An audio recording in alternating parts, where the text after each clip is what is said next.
And welcome back to the Complete Idiot's Guide to Stationeers. We're on Europa for part 6.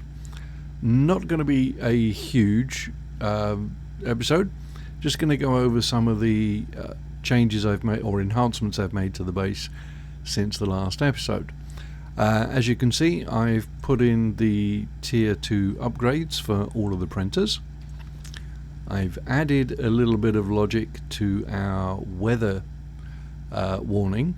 Now I've got a batch writer that's reading the input from this, and it's outputting to a couple of flashing lights. Got one inside and one outside, just out there that can't really see. Not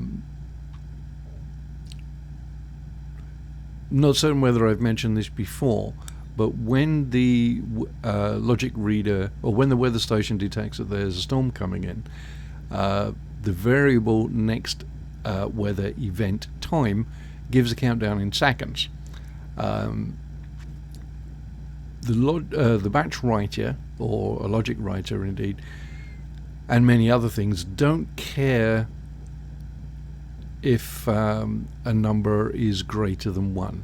And what I mean is, the batch writer at the moment is a state of 0 because this is a state of 0.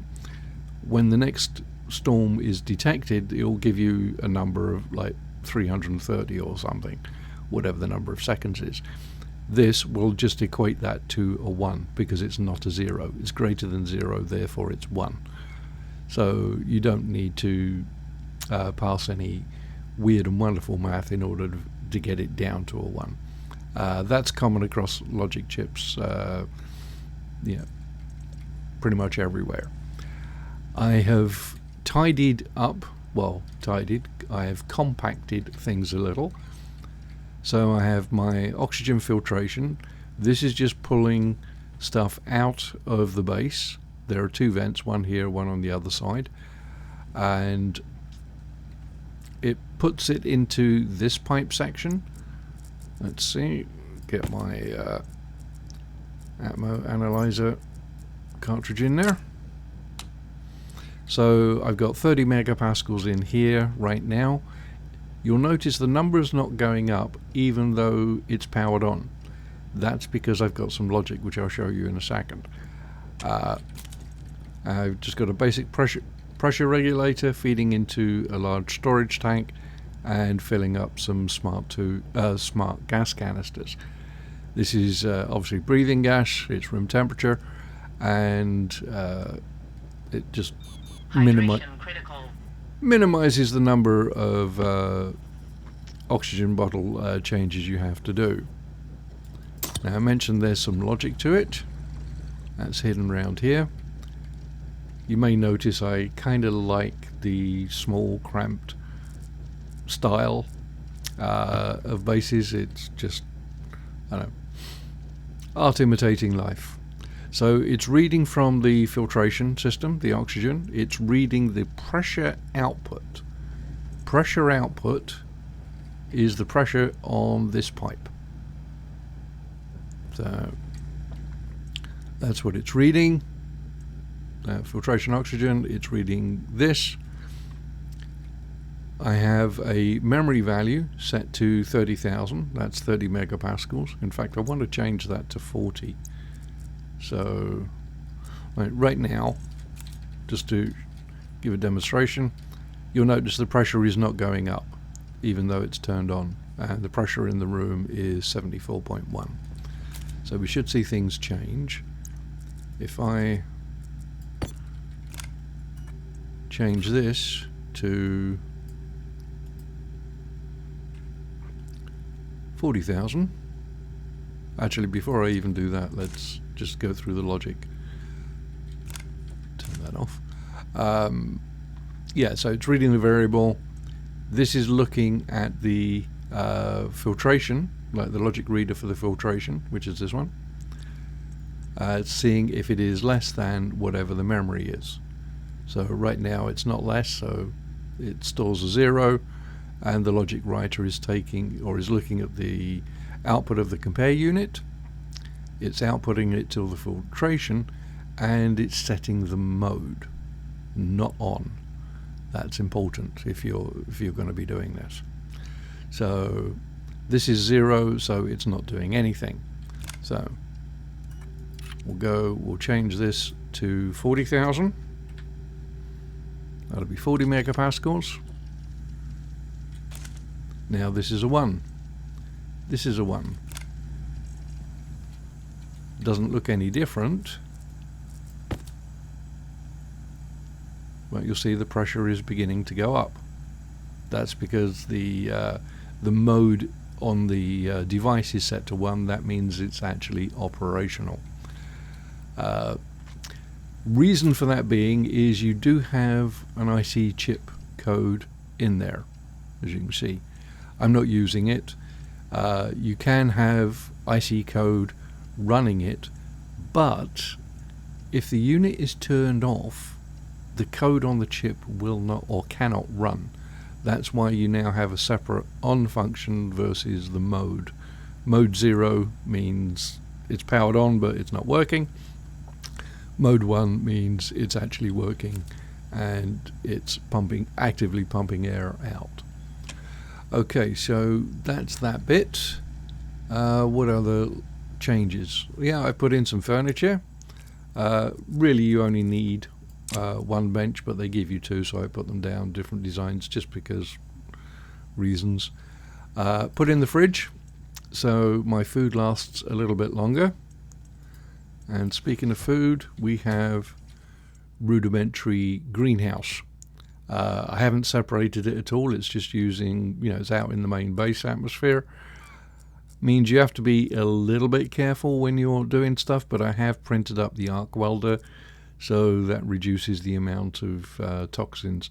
Now the only thing I have to really worry about is using the spray cans or toxic farts.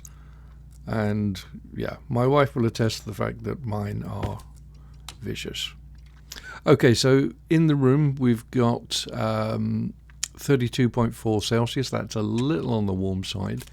I don't have any climate control yet. I'm trying to figure out options for that. Again, for those who saw my episodes on the moon, there were a few issues I was having trying to get fancy. This I won't get fancy. I just want to come up with something that is relatively simple and straightforward and can be automated quite quickly. At the moment, almost everything in the base is manual. I kind of like that. Gives me something to do. This is the plant analyzer cartridge, and it gives you basic information on your plants. Like these 3 all got planted at the same time, so the reading should be the same. So I'm a little warm. The temperature ideal would be 32. I'm at 34. Pressure is okay. Light efficiency, not great. Light intensity, I'm not certain what that means. Illumination stress, I don't really know how that's calculated. The important thing is light deficiency and darkness deficiency are not, there's no deficiency detected on there. And I've cleaned all the pollutants out as well. They give you a grow light to start with, so I put it up there. If I detect that any of these have light issues, I would just turn this on for a while and then come back and turn it off. It can be automated. I think the easy way to do that is via a solar sensor. I think I have one. Yes, I do. Doesn't have to be powered on to read anything.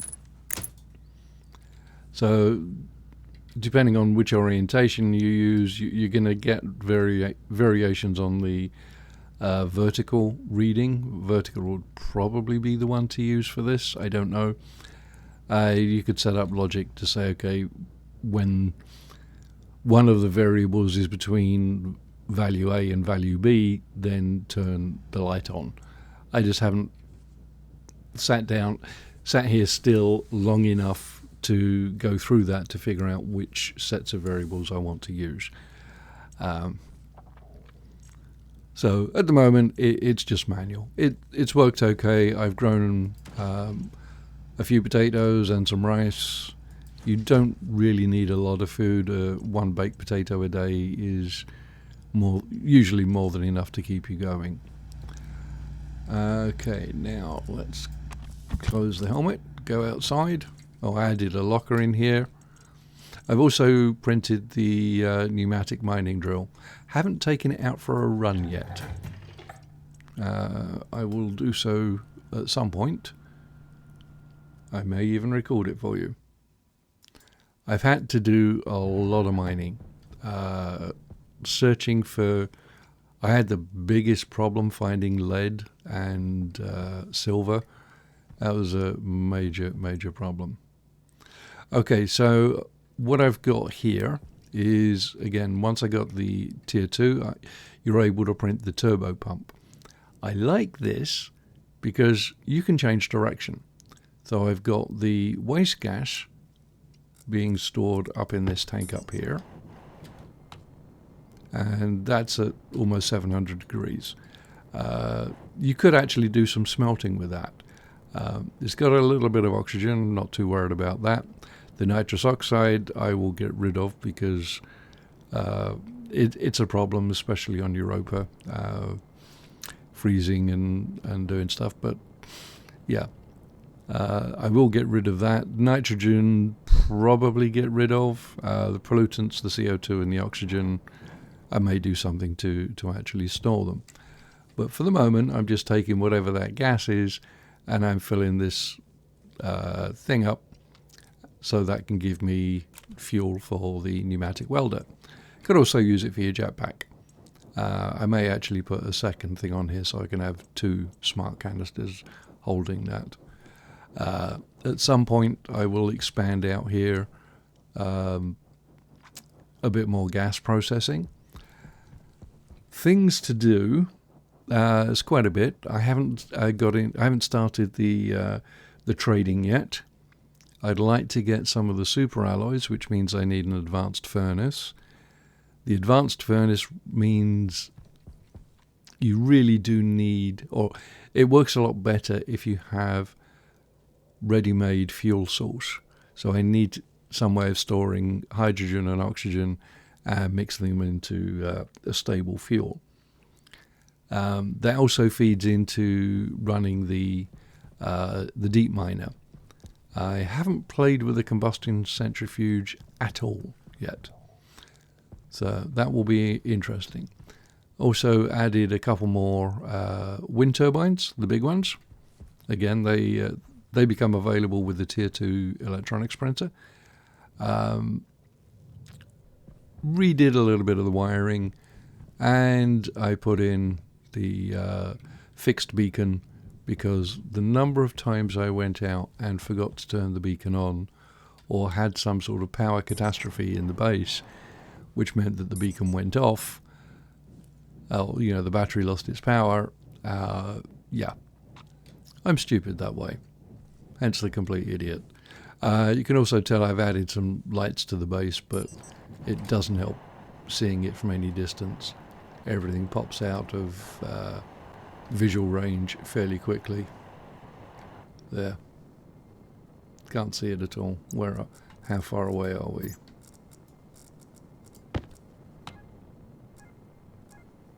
Oh, of course I don't have the beacon turned on. Yeah. But it's about 100 meters. And even though it's all lit up, you don't see anything.